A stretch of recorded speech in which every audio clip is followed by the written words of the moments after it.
All right. Well, yeah, speaking of all the sanctions here. Russia, Russia, Russia. Russia, Russia, Russia. Russia, Russia, Russia. This is what is this? What do I have here? What is this nonsense that I have here? Universetoday.com. What is this? What Universe Today? That's pretty cool, Guns.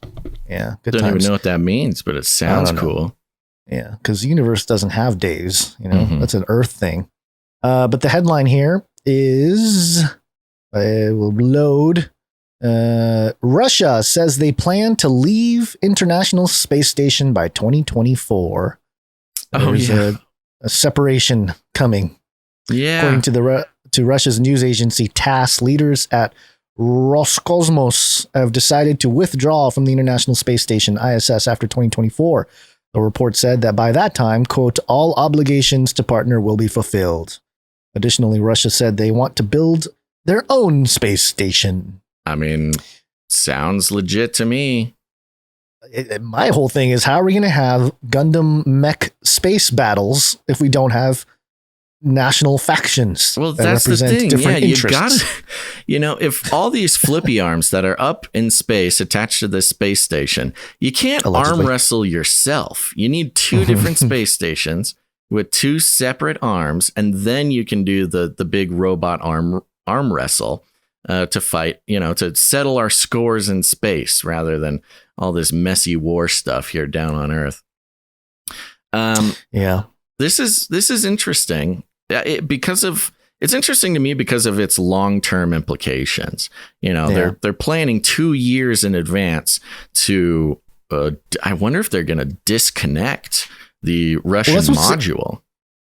And this is the reason why it's interesting as well. As we've often said, in context of geopolitics, there's always news about tensions between nations, but then you look at kind of their actions and you notice that, like, oh, Russia, everyone hates Russia, whatever, but they're still up there in the space station, allegedly working with the Americans and whoever else, the Chinese or whatever. But now it has reached the heavens, the firmament, the sanctions and everything have affected. It's not just economics, not just on the ground war, not just, culture war. It's also space war. Right.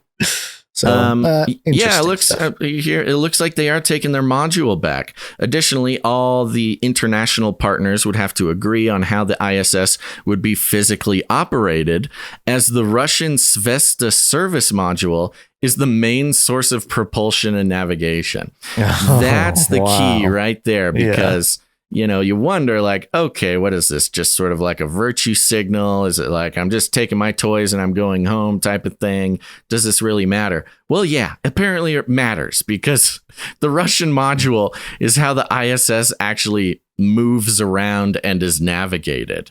And I'm not sure 2 years. What's that? Nothing.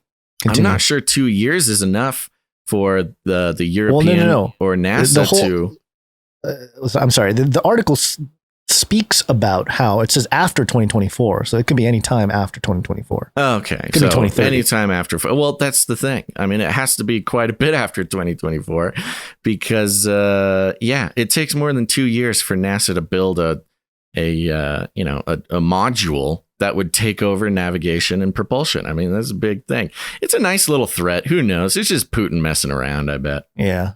To wrap the story here at the end, it says Mike Gold, NASA's former associate administrator for space policy and partnership, said at the conference that on the ISS, there are no big challenges. The space station. What? There are no big challenges. The space station. Just opportunities. Weird sentence. Quote, there are we need to grow beyond it's just opportunities, Gons. Get out of here, Russia. We don't need you.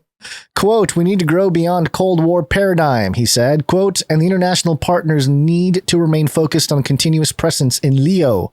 Gold also added that the ISS deserves a Nobel Peace Prize for how it has kept the U.S. and Russia on speaking terms despite several political challenges over the lifetime of the space station. So, thanks. That's what I'm saying. Yeah, Mike Gold hijacking our argument and claiming that they need a Nobel Peace Prize for it. Gold. Mike Gold. Yeah. All right. Well, thanks, Mike Gold. Yeah. Elon responded. He said, "Bon voyage," Later. which makes me think, Elon's probably going to be the head of the NATO space mech army or something. He's got dollar signs in his eyes, man. He's gonna get that. There's gonna be a contract available through NASA or whoever can build the propulsion module. And Bezos and Elon are going to compete for it. Elon's going to get the contract. Bezos is going to throw a temper tantrum and then launch off into space in his big, weird rocket again and go pout for a little bit. It happens every time. Elon also tweeted, 99% of journalism is reading someone else's story on the internet, changing it up a little bit and pressing send. You're telling me. I was like, are we, is that what we do? We just read articles online, change it up and hit send to stream to the world? We don't change it up. We're journalists. We journalize about journalism. We're not exactly journalists in the context Elon is saying here. We're journalists. We're a little more deconstruction. You know why, the journalists. Gons, is because journalists would never carry water for Putin.